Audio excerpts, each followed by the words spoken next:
Evento isValid. Este evento aplica a controles que puedan recibir un valor especificado por el usuario. Esto es, controles variable o atributo.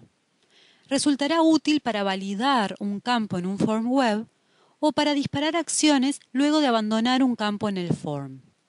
Si el control al que aplica el evento es de tipo edit, el evento se dispara cuando se abandona el campo.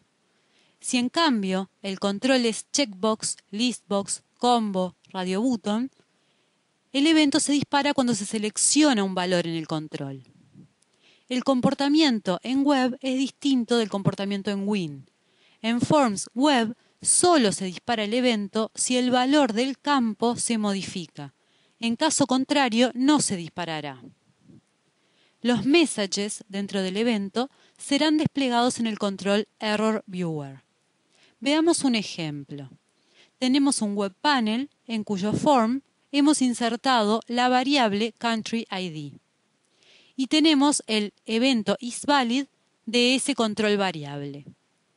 Queremos que cuando se valide el campo, se cree un web component que muestre la información del país digitado por el usuario.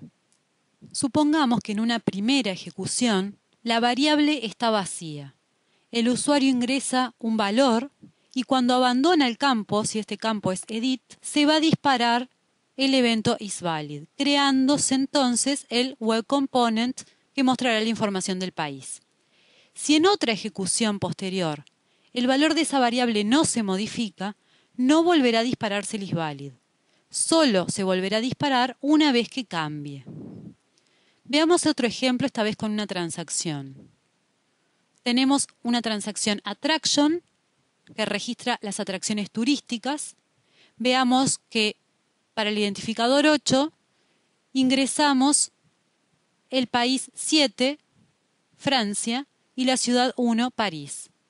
El comportamiento deseado es que cada vez que modifiquemos el valor de la clave foránea correspondiente al país, se muestre en el mismo form, en un web component, la información de ese país. El evento isValid asociado a un atributo en una transacción se dispara cuando el campo ingresado es válido. Reglas asociadas a ese campo, control de integridad referencial, son disparados antes del evento.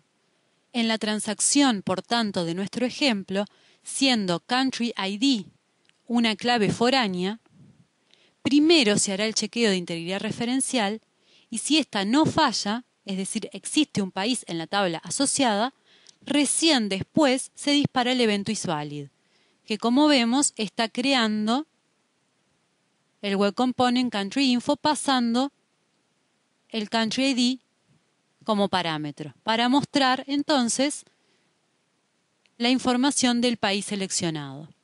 Si luego volviésemos a hacer foco en este campo y no modificásemos nada del mismo, no volverá a dispararse el evento isValid. Solamente se volverá a disparar si el valor del campo se modifica, porque estamos en una aplicación web. ¿Cómo es el comportamiento en web? Supongamos que tenemos estas tres variables como campos en un formulario y queremos saber qué pasa si el usuario con el mouse pasa del campo A al campo C. Y supongamos que los tres campos tienen el evento isValid programado. Lo que sucederá es que se dispararán los eventos isValid tanto de A como de B. ¿Qué sucede si el usuario tiene el cursor ahora en C?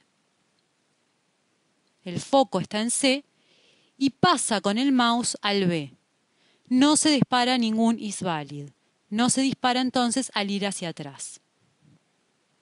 ¿Dónde se disparará un evento isValid? ¿En el cliente o en el servidor? La respuesta es, como vimos antes, depende. Depende del contenido del evento.